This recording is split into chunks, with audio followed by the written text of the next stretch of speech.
Hello guys, and welcome back to day 17 of the self-control series, and today we're going to be talking about 1 Timothy 3 verse 2 to 3 when it says, "Therefore an overseer was me above reproach, the husband of one wife, sober-minded, self-controlled, respectable, hospitable, able to teach, not a drunkard, not violent but gentle, not quarrelsome, not a lover of money."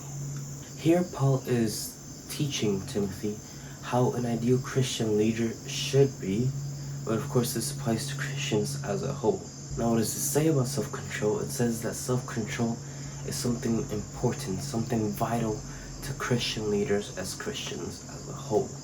Something that I've been saying this whole time.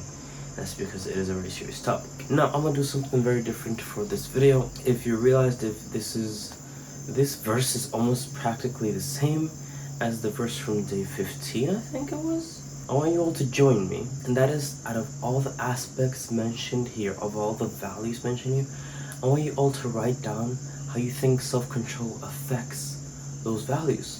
How you think self-control affects respect. How you think self-control affects the love of money. How you think self-control affects, what were the other ones? Gentleness, yes, I forgot. How you think self-control applies to those things.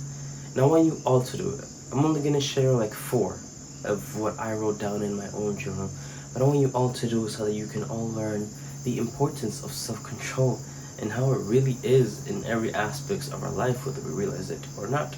So let's start out with above reproach. Now, above reproach can also mean blameless in other versions of the Bible.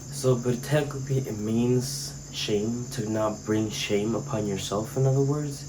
So of course we aren't perfect. We are going to fall into sin every now and then, but here we are being told that a Christian leader, a Christian as a whole, should not bring shame to themselves as a representation of Christ. So that means that Christians shouldn't be seeking out the world constantly and doing things of the world. Because imagine a pastor on Sunday being very pastor-like, and then on a Monday being very drunk, being very disrespectful and all that. That is clearly not a good image of what a Christian should be, and he's bringing shame to his own reputation. And of course, self-control here is applied to one's own desires and worldly habits. We have to learn to control our worldly habits of the past, because when we come to Christ, we must make ourselves new and change. Another one is respect. Being respectful means that of course you don't have to agree with people, but you must respect their opinions. You don't have to agree nor believe the same thing. But of course, some people get angry at others' beliefs. So we must learn to control our anger and show respect, show patience, show mercy to others. Self-control also is seen there. Another thing is that it says able to teach, which is the one that resonates with me the most in this current time. Because when it comes to teaching, a lot of discipline and humility is required, especially when it comes to teaching God's word. And a lot of times when teaching, your thoughts can get clouded by your emotions, and that's where self-control comes in, because you need to control your own emotions, your own pride sometimes, and humble yourselves and discipline yourselves in order to learn, accept God's word, spend time with God's word, and teach.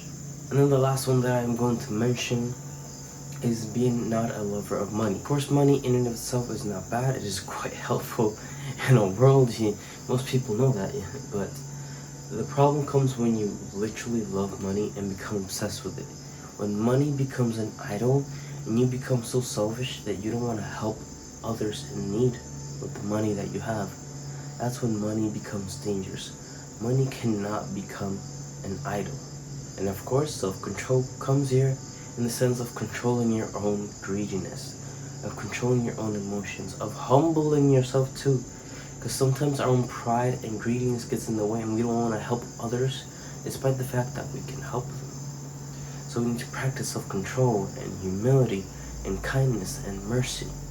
And again, as you can see, self-control is in almost every aspect of our life. I'll leave you with that homework. Spend some time with this verse, memorize this verse, and for each and every value mentioned in this verse, think about how self-control can be applied in it. See you on the next one. Hope that the Lord spoke to you. Bye.